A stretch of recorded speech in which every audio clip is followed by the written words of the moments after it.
چھوٹو کو ریاضی میں بالکل دلچسپی نہ تھی۔ وہ ریاضی کی کلاس میں ہمیشہ سویا رہتا تھا۔ نئی کلاس کا پہلا دن تھا۔ استانی صاحبہ کلاس روم میں داخل ہوئی اور سبق شروع کیا۔ اس سبق کا موضوع تھا ریاضی کی تاریخ۔ وہ بتانے لگی کہ ریاضی کی تاریخ میں ہم سیکھیں گے کہ ریاضی کب، کہاں اور کیسے شروع ہوئی۔ چھوٹو بولا، مجھے تو بالکل مزہ نہیں آتا ریاضی میں، پتہ نہیں لوگ کیسے پڑھ سکتے ہیں۔ اب یہ حساب کتاب اتنا بھی ضروری نہیں۔ لیکن ٹولو بہت غور سے استانی کی باتیں سن رہا تھا اور بھرپور دلچسپی لے رہا تھا۔ وہ غور سے سن رہا تھا جو استانی صاحبہ بتا رہی تھی، ریاضی کے بنیادی اصول، علامات، عمل، تجربات، اہمیت، مسائل، حل، ان سب کا مطالعہ بہت شوق سے کر رہا تھا۔ استانی صاحبہ کی باتیں سن کر چھوٹو کو تو نیند آنے لگی۔ وہ سوچنے لگا، پتہ نہیں یہ کلاس کب ختم ہوگی اور ہم کب اسکول سے گھر جائیں گے۔ ٹولو نے کہا، مجھے تو ریاضی بہت مزیدار معلوم ہو رہی ہے اور دلچسپ ہے۔ لیکن چھوٹو نے اکتائے ہوئے لہجے میں کہا، مجھے تو اس سے اکتاہٹ ہو رہی ہے، کچھ سمجھ نہیں آ رہا۔ چھوٹو اور ٹولو اسکول سے جب گھر جا رہے تھے تو ببن حلوائی کی دکان پر رک گئے اور جلیبیاں کھانے لگے۔ ببن حلوائی کہنے لگا، آج تو میری کافی کمائی ہو گئی ہے، آج میں بہت خوش ہوں۔ چھوٹو نے پوچھا، آپ کو یہ سب کیسے پتا چلا کہ آج آپ کی کمائی زیادہ ہوئی ہے یا کم؟ ببن نے کہا، بیٹا مجھے سب حساب کتاب کا معلوم ہے۔ جب میری ساری جلیبیاں بک جاتی ہیں تو میں حساب کرتا ہوں، مجھے معلوم ہو جاتا ہے کہ مجھے کتنا منافع ہوا ہے۔ اس میں کون سی بڑی بات ہے، یہ تو ہر کوئی کر لیتا ہے۔ لیکن چھوٹو نے سوچتے ہوئے کہا، لیکن میں تو یہ نہیں کر سکتا۔ ٹولو نے کہا، اگر تم چاہتے ہو کہ تم یہ سب کر سکو تو تمہیں حساب کتاب کے لیے ماہر ہونا پڑے گا۔ چھوٹو نے کہا، مجھے نہیں سمجھ آتا حساب کتاب۔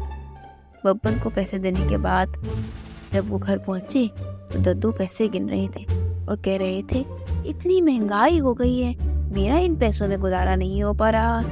چھوٹو نے کہا، ددو کیا ہوا ہے؟ تو ددو نے کہا، بیٹا میں حساب کر رہا ہوں کیونکہ مجھے پیسے کم لگ رہے ہیں، مجھے لگتا ہے مجھے کچھ اور بندوبست کرنا پڑے گا۔ چھوٹو نے ددو سے کہا، ددو آپ بھی حساب کتاب کیوں رکھتے ہیں؟ ددو نے کہا، بیٹا اگر حساب کتاب نہیں رکھوں گا تو مجھے پتہ کیسے چلے گا کہ ہم نے مہینے میں کتنا خرچ کیا ہے؟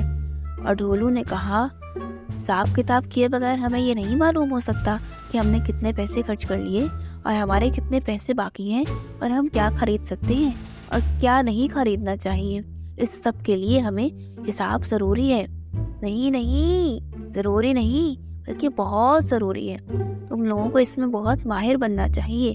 جب تم لوگ ماہر ہو جاؤ گے تو دنیا کے ہر کام میں کامیاب ہوگے۔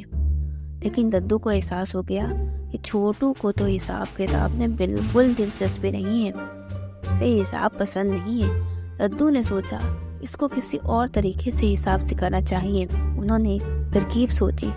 انہوں نے ریاضی کو پہیلیوں، کھیل اور تفریحی سوالات اور کہانی کے ذریعے سکھانے کا سوچا۔ انہوں نے دونوں کو ایک کتاب دی اور کہا کہ ہر روز ایک سوال حل کرنا ہے۔ جب ڈھولو نے ایک کتاب کھولی تو اس میں تو بالکل سادہ سا سوال تھا، لیکن جب چھوٹو نے کتاب کھولی تو اس کے اندر ایک مشکل سوال۔ چھوٹو نے ددو سے پوچھا، تو ناانصافی ہوئی ہے ددو، آپ نے مجھے اتنا مشکل سوال دے دیا اور ڈھولو کو اتنا آسان۔ ددو نے مسکراتے ہوئے کہا، بیٹا اس میں تو تمہارا ہی فائدہ ہے۔ جو شخص مشکل سوالات کو حل کرتا ہے اس کا دماغ تیز ہو جاتا ہے۔ ددو اور ڈھولو نے چھوٹو کو ریاضی سکھانے کا ارادہ کر لیا۔ ددو نے چھوٹو کو بلایا اور ڈھولو کو بھی چھوٹو کے ساتھ مقابلے میں حصہ لینے کو کہا۔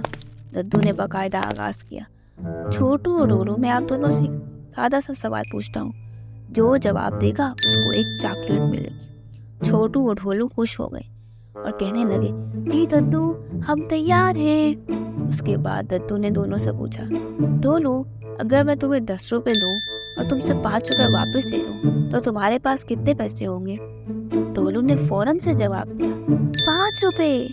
ددو مسکرا گئے اور کہا، بہت اچھا، چلو آپ کو میں کچھ چاکلیٹ دے دوں گا۔ اور پھر چھوٹو سے پوچھا، اگر میں تمہیں 20 روپے دوں اور 10 روپے واپس لے لوں تو تمہارے پاس کتنے پیسے ہوں گے؟ چھوٹو نے سوچا،